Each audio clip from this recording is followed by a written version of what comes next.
national park because I really I want to start going to national parks. I don't know how that's going to work, but I really want to do that. I'm like, where's the nearest national park? And it turns out it's just outside of Chicago. And so I went, and first I went to the state park, Indiana Dunes State Park, and they have like this 3 dunes challenge where there's 3 big giant dunes there on the shoreline of Lake Michigan, and you climb 3, and I did not die, clearly. Although there's a couple of times that I wanted to, and there's a couple of times where people behind me, I'm like, bro, you just got to get to the top of this hill. You can't stop short of the hill. Like, you got to get to the top and act like you're looking out. It's beautiful, isn't it? But as I was trying to find the national park, because I'm not at a national park unless I take a picture with me with the what? The sign. Like, I wasn't actually at the national park unless I've got this of me with the sign. So I was driving all over looking for the national park signs. And like, we want proof of it. We want an indication. We want, so if God's real, show it to me. Have you ever said that in a prayer? Maybe when you were a kid, maybe last week, I don't know. But God, just show me. If you show me this, if you prove me this one time, then I will believe, bro. And so we're looking for these signs. We're constantly looking for signs. We spoke about the wedding in Cana and how what running out of wine meant. We talked about the shift in relationship between Jesus and Mary, how he called her woman, but really he was calling her milady. And that how, like, he was saying, like, you're not just my mom here.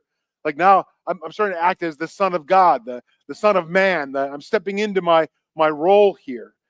Then we talked about who obeyed Jesus' commands. We talked about who was blessed by the miracle. And then we talked about who believed because of the miracle. And so this week, we're going to look at John chapter 4 and how Jesus healed the son of a nobleman and what that means. Let's look at the verse real quick. Here's how it starts. As Jesus traveled through Galilee, he came to Cana, where he had turned the water into wine. There was a government official nearby in Capernaum whose son was very sick. When he had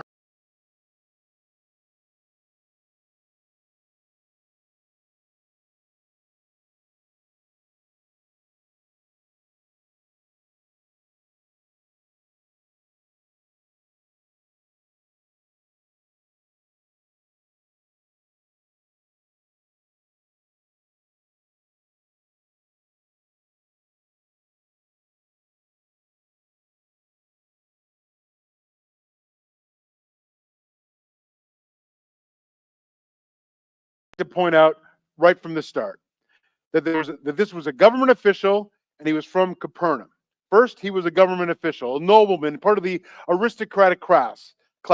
And so if he was a political official, if he was an aristocrat, if he was a nobleman, he was probably part of Herod Antipas's like crowd. So this is Jesus before Herod. This isn't an actual photograph, clearly.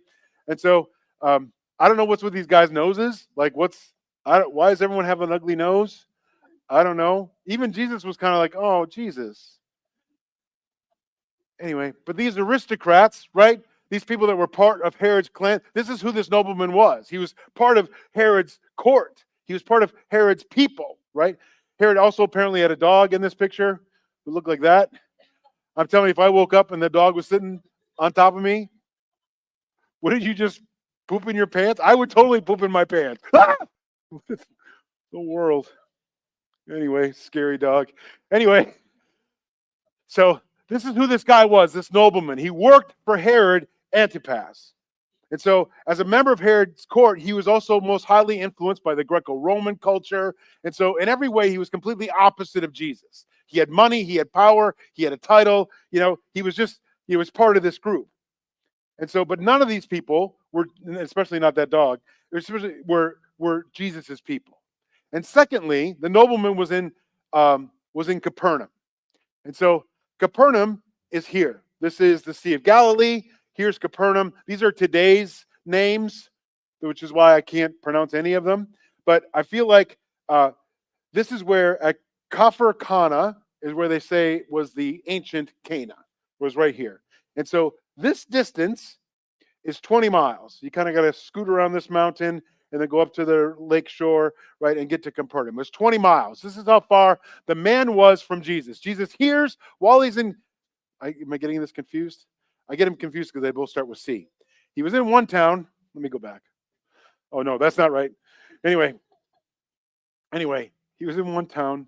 He He was in Capernaum, and he had to go to Cana. Right? Sorry, this isn't important. I mean, it's important, but it's not. Anyway, it's 20 miles. His son's dying. Right? My son's so sick. There's this Jesus guy, not one of my people, but I hear that he's doing miraculous things. I feel like he's doing these miraculous signs. I should go ask him about my son. And so he hoofs it 20 miles to get from Cana to Capernaum, or Capernaum to Cana. Sorry. Anyway, so to help you understand what this looks like, this is the same scale map of the Fox cities. Here's Lake Winnebago, which, if you notice, is considerably bigger than the Sea of Galilee. Sometimes you think about the Sea of Galilee and you think, oh, it's like a sea. Actually, it's like a small lake. It's like White Potato Lake. But anyway, so here it is in the valley. So that's if you were at the EAA, right, so where all those airplanes are, and you walked all the way to get to Nina, right? That's how far this guy would have walked. My son's dying. There's only one guy I know that can fix it. The doctors can't do anything. I got to get to Jesus. And so he hoofs it 20 miles to get to Jesus. It's a day's walk. It's a day's walk to get there.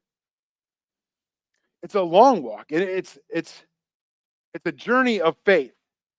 To leave your son, who's at the point of death, you're out of options, and to go a day's journey away in the hope that you'll find the one person that you think can heal him. Like, if that's something I would do for my kid. Is that something you would do for Leo? Like, oh my gosh, Leo's super sick. Where do we go? I think there's a guy. He's, down at the EAA. You got to walk down there. Okay, I'm walking. I'm going. And you kind of do that walk, kind of run, kind of walk, kind of run. Like at the end of You've Got Mail, when, what's her name, is like going to meet the guy at the end. And she like kind of runs and kind of walks and kind of runs. Anyway, sorry. It's the cutest thing, though, when she does that. She has a little sweater on. Anyway, so he does this run-walk thing to get to Jesus.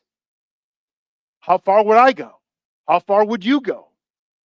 How far physically would I go? How far would I walk before I just ran out of juice and said, I guess he's just going to die? I don't think there'd be any distance that I would go. And how far outside of yourself, right, would you go? How much would you extend yourself, take risks, right, and just like forget about yourself and go do something to save your kid? And then he gets there, he sees Jesus, he walks these 20 miles, right, 23 miles, and he gets there and Jesus says, because he said, hey, will you help me with my son? And then Jesus says this, will you never believe in me unless you see miraculous signs and wonders? Bro, I just got here, and you're saying you're doing this water and wine thing, so I thought maybe you could heal my son. Like, I don't know why you're yelling at me right now. And so it's a little bit weird that Jesus has a response to him, unless you look at the leading verses up to this, where it says this.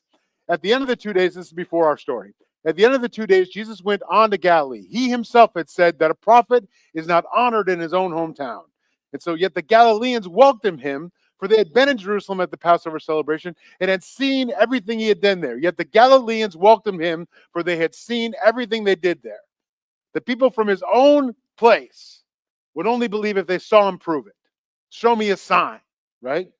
And so this is what Jesus was all still mad about when the guy said, can you heal my son? Bro, like it wasn't, like you could see, like I would do that. Like if, like this morning, we couldn't figure out how to make that back TV work, right? And then my friend Amanda came and she said, hey, what are we going to do about this worship thing? I'm like, oh my gosh, with the worship thing. Like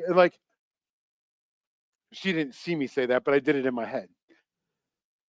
And so, like, it had nothing to do with Amanda and the worship thing. It had to do with, like, I can't make that TV work, gosh darn it. And so, like, you could see how Jesus would be like that. Like, why are the Galileans, like, why is everybody, and then this guy shows up, can you heal my son? What? Give me this, give me this, give me this. So you could see how Jesus would react that way. Anyway, so Jesus rebuked those who depended on signs and wonders before they would believe. Now, it might seem that Jesus was harsh towards the man because he wanted his son healed, but he had encountered so many Galileans that were interested only in his miracles. He therefore questioned the man accordingly. Now listen, this thing about signs and wonders, they can lead a person towards belief in God and can validate a heavenly messenger, but they can also have no effect on a person. Satan also uses lying signs and wonders. It says this in 2 Thessalonians. Then the man of lawlessness will be revealed, but the Lord Jesus will slay him with the breath of his mouth and destroy him by the splendor of his coming. This man will come to do the works of Satan with counterfeit power and signs and miracles.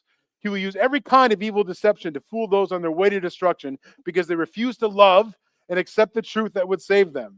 They want signs and miracles. They're ignoring love. Ignoring love, accepting the truth. They're much more interested in signs and miracles. We want to say, prove it. Give me a sign. Do this for me, and then I'll. And like I said last week, we like the signs. We like the miracles. We like the wonders. We're drawn to them. It's fascinating to us. Magicians and illusionists, fortune tellers and mediums, zodiac signs and horoscopes. Why do we focus on the supernatural? What's so fascinating about the supernatural? Why are we attracted to the supernatural? Why are we only moved by the supernatural? Why is our belief contingent on the supernatural? Signs and wonders from God are obviously good things, but they should not form the foundation of our faith. Our faith shouldn't be founded on the signs and miracles we're looking for or have heard about. Oh, I saw this movie once about this kid that died. He fell out of a tree and he was like near death and he came back from the death. So now I'm believing in God. Wait, what? Because of a movie about a kid that had a sign and a wonder? I mean, that's great for that kid, but what about you? We should not depend on signs and miracles to prove God to us. In themselves, signs and wonders cannot change the heart. The Israelites saw incredible signs and wonders, did they not? Like in Egypt, you just sing about Egypt. I don't want to go back and look at the song again, but I'm pretty sure you talked about this. Like, you know, they saw the 10 plagues, the locusts and the frogs and the worms and all the other stuff. They saw it all. They saw the Red Sea parted and they walked through it. They saw a column of fire by day and a column of smoke by day and a column of fire by night. They saw him strike a rock and water came out, right? They saw manna fall from heaven that they could eat every day and then quail when they got tired of the manna. They saw miracles all the time. And the second that Moses goes away and there's no more signs and wonders for a minute, like, let's make a golden calf. That'd be great. Let's do that. But God, didn't you see what God, I want more signs and wonders. My faith is only based on signs and wonders. I'm reminded of something that Jesus said later in the Gospel of John. He said this. Then Jesus told him, you've believed because you've seen me, but blessed are those who believe without seeing me. Even when I don't see it, you're working. Even when I don't know it, you're working. You never stop. You never stop working. Blessed are those who believe without seeing me. You know who had this kind of faith? The nobleman had this kind of faith. It says this. The official pleaded after Jesus scolded him. The official pleaded, Lord, please come now before my little boy dies.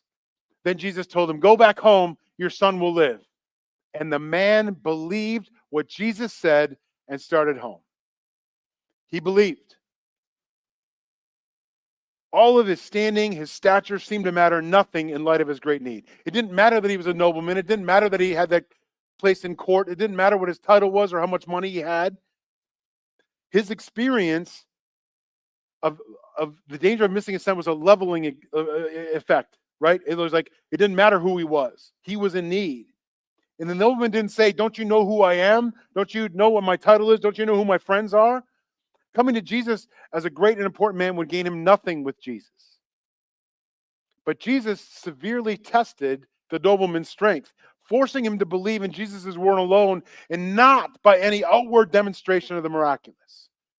He didn't say, here's a magic mirror like from Beauty and the Beast. If you look in here, you can see that your son is now alive. There's no proof of it.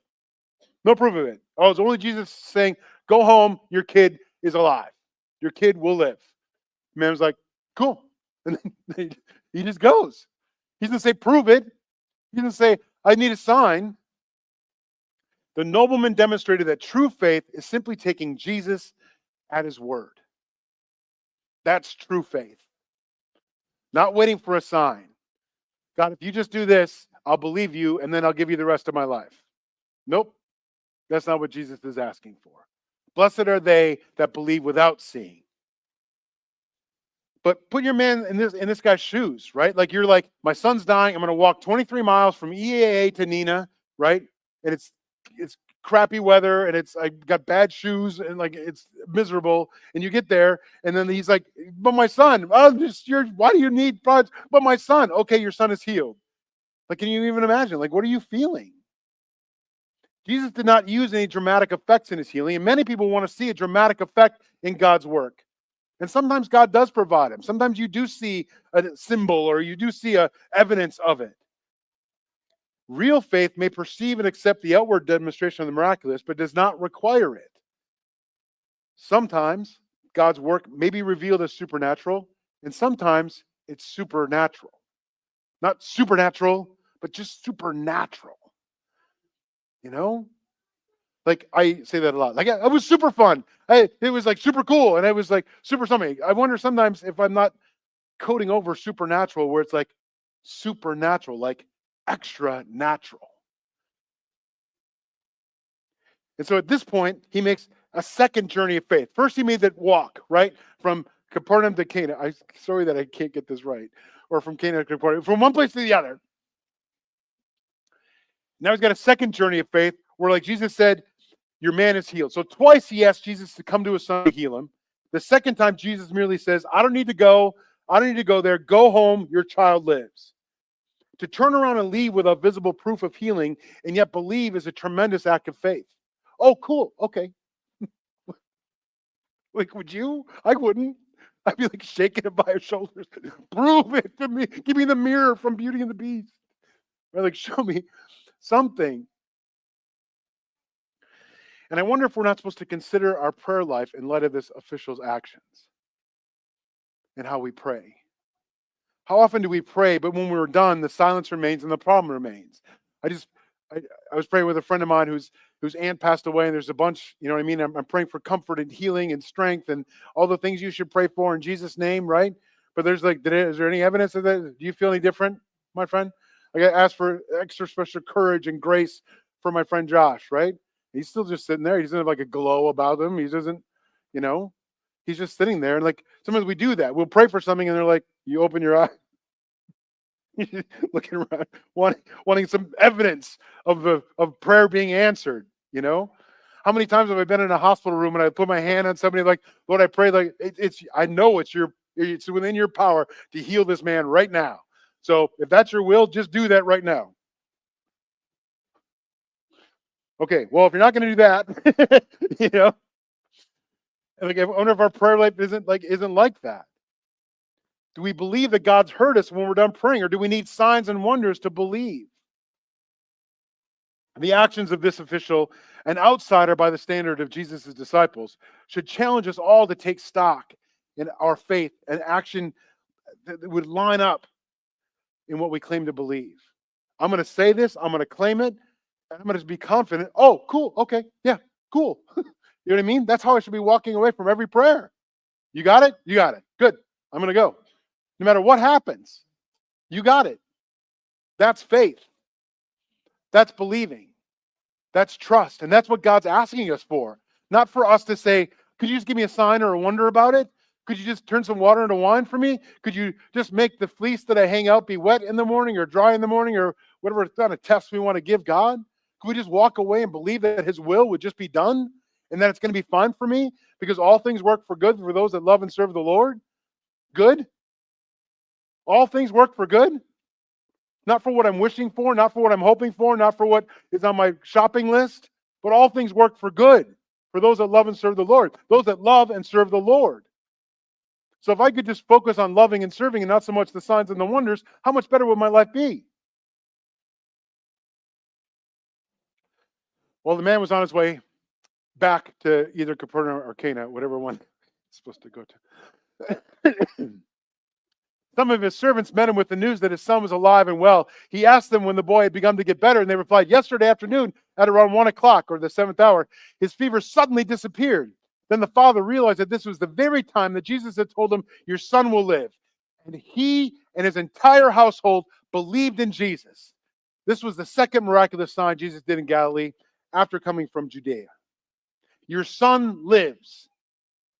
But the nobleman believed that even before there was evidence from the slaves, from his servants, from whoever came, his servants. But certainly he was welcoming the evidence, but he already knew, he already took off. The proof of this miracle was plain. When Jesus proclaimed the boy healed, he was in fact healed, and now in a demonstrated way. According to his servants, this happened yesterday at the 7th hour. But get this. This means that the nobleman took his time to return from his meeting with Jesus in Cana back to his home in Capernaum. Oh, Cana to Capernaum. So if this happened the day before at 1 o'clock, right? Jesus says, okay, your son is healed. Like, what would I do? What would you do? Okay, thanks, right? And start run walking with my sweater, right? Back to Capernaum, right? I got to go find out. I got to go believe. I would start my 20-mile walk, my all-day walk at 1:05. Wouldn't you? I don't know when you get there then. I don't know. Is it midnight, 1 o'clock in the morning when you get there? But they'd said it was the next day. Yesterday afternoon at 1 o'clock. So this tells me that the nobleman took his time to return from his meeting of Jesus in Cana back to his home in Capernaum. He took his time. His leisurely pace was a demonstration of his faith. In fear, the nobleman ran from Capernaum to Cana. And in faith, he walked from Cana back to Capernaum. Because of his faith, he walked. Because of my faith, I should walk. Oh, cool. Oh, yeah. Okay, cool. Yeah, cool. And this is something that I'm coming to grips with myself because, like, I myself am a worrier. I've told you this 1,000 times. Every piece of ink and tattoo that I've got is because I'm a worrier. If I'm not worrying, I'm not in control somehow, which is idiotic, I know. But, like, I feel like I need to worry. I need to control. But in my life, I'm trying to, listen, cool. Okay, yeah, you got it. I'll walk. I'm not a very good whistler. I should walk in my faith, not frantically running from this thing to that, looking for a sign or a wonder or some kind of proof, because you know where I'm going to end up? On this other side of things that are supernatural or beyond natural or not natural. If I'm frantic in my faith, if I don't rest in my faith, I'm frantically scurrying around. And then I'm going to start picking up other stuff.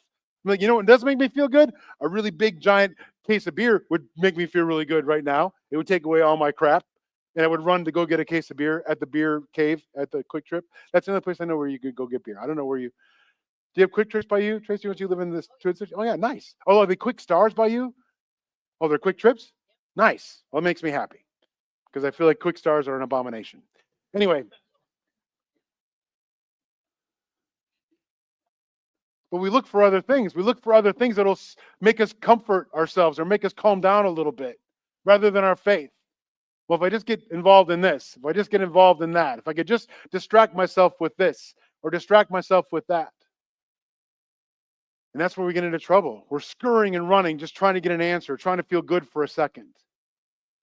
In faith, he walked from Cana back to Capernaum. Our friend Charles Spurgeon comments on this way.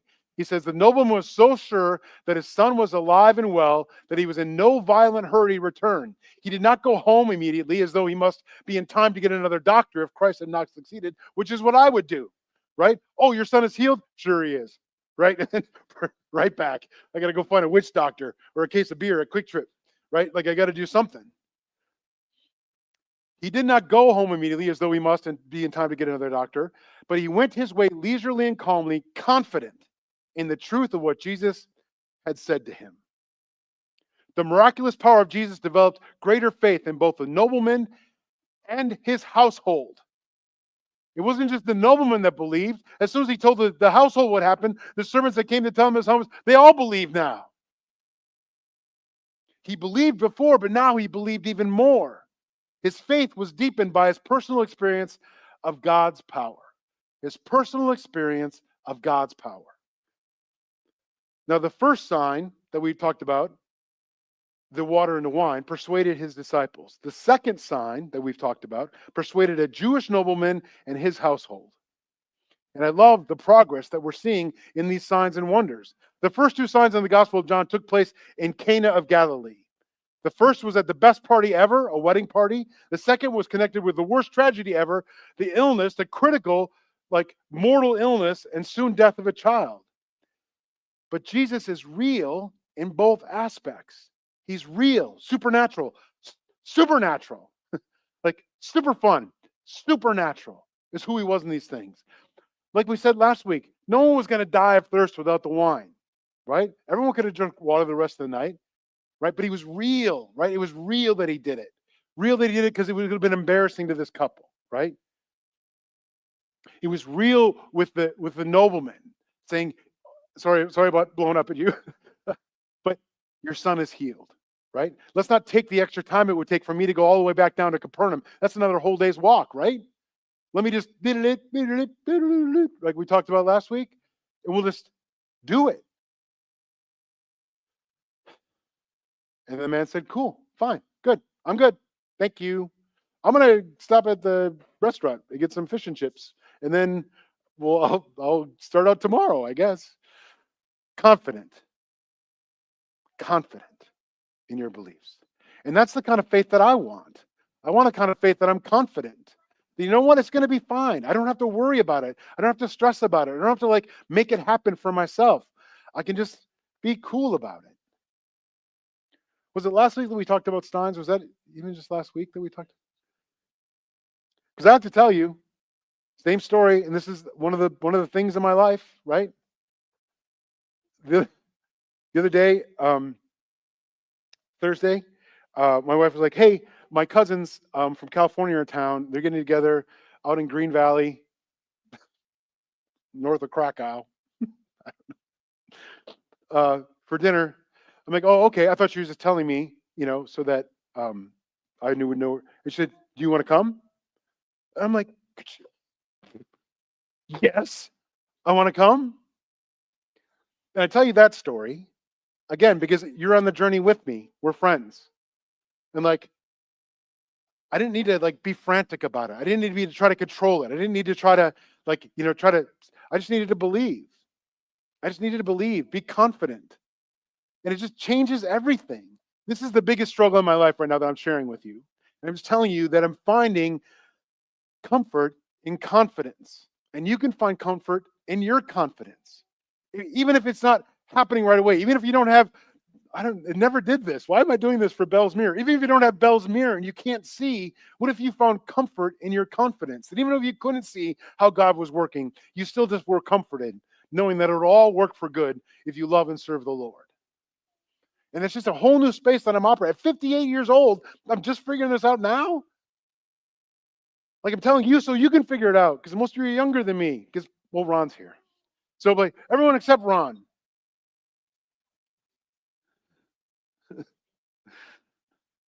Like, I just want you to know that there's comfort in our confidence, and you don't have to get all worked up all the time. You can just, like the bumper sticker says, let go and let God. Even though I don't see it, you're working. Even though I don't feel it, you're working. You never stop. You never stop working. Live in that comfort. So we've got a handful of questions that we'd like you to take. This is the most important part of Remnant Church, is these 15 minutes that we take right now just to talk about the message or talk about the topic. You can use these questions as a point of reference if you'd like, or you can just talk about your own thing, but find out what each of you know. Find out what each other knows about these things, because everyone here is a lot smarter than I am. I'll come back up in 15 minutes and then we'll close.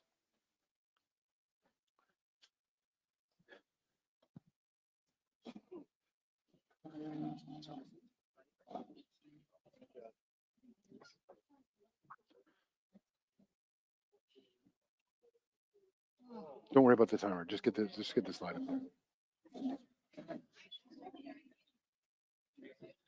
Go back to show. And now click on that. There you go. We'll just watch the time ourselves. Okay? No big deal.